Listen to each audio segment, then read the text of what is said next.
शांति। आज 2 जुलाई 2022 है। हम सब ने कल के स्लोगन में नम्रता के गुण के बारे में सुना। आज हम पवित्रता के बारे में सुनेंगे कि पवित्रता की जो गुण हैं वो कैसे शक्ति रूप धारण करके अग्नि का रूप ले लेती हैं। तो आइए सुनेंगे आज का स्लोगन और आज के स्लोगन का स्पष्टीकरण। पवित्रता ऐसी अग्नि है जिसमें सभी बुराइयां जलकर भस्म हो जाती है। जैसे प्रकाश के लिए कहा जाता है, जहाँ प्रकाश है वह अंधकार हो ही नहीं सकता, अंधकार को भगा देता है प्रकाश।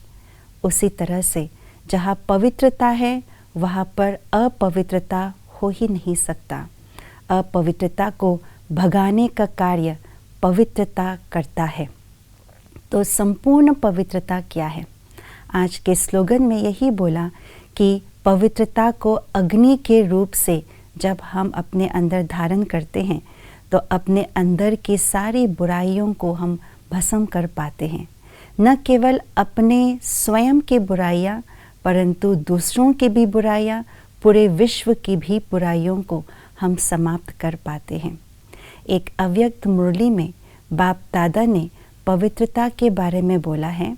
बाबा ने कहा, जब तुम सभी बच्चों की जो स्थिति है वो संपूर्ण स्थिति बन जाएंगे, संपूर्णता को प्राप्त कर लेंगे, तब आपकी श्रेष्ठ संकल्प की लगन की अग्नि जो है वो अपने अंदर की सारी अपवित्रता को भस्म कर देंगे, दुनिया के सारे अपवित्र वायुमंडल को भी समाप्त कर देंगे। तो ये जो पवित्रता की जो शक्ति है यही योग अग्नि का रूप ले लेगा। तो पवित्रता की शक्ति योग अग्नि का रूप तब लेता है या अग्नि का रूप तब लेती है जब पवित्रता संपूर्ण रूप से धारण हो। संपूर्ण पवित्रता तो हम सबको पता ही है, मन वचन कर्म स्वप्न वृत्ति तक भी पवित्रता। जब रिंचक मात्र भी संकल्प में व्यर्थ भी न हो तब कहेंगे संपूर्ण पवित्रता।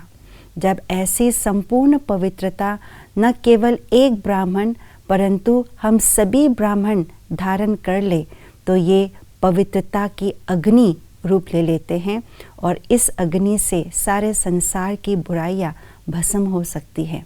और बाबा ने भी उसी मुरली में कहा है कि उस समय जब संपूर्ण स्थिति बन जाएंगी सभी ब्राह्मणों की, उस समय की सेवा ऐसी विहंग मार्ग की सेवा होगी जो संकल्प किया और संपन्न हुआ। सेवा पूरी हुई रही है परंतु हमें सिर्फ एक संकल्प करने की देरी हो जाती है। अभी हम सेवा के लिए संकल्प करते, प्लान बनाते और उसको कार्य में लगाते यथाशक्ति, परंतु सफलता होगी या नहीं इसकी गारंटी नहीं। जहाँ पर संपूर्ण पवित्रता है वहाँ सब कुछ संपन्न हो जाता है और सब बुराइयों को समाप्त करने की शक्ति आ जाती है। ओम शांति।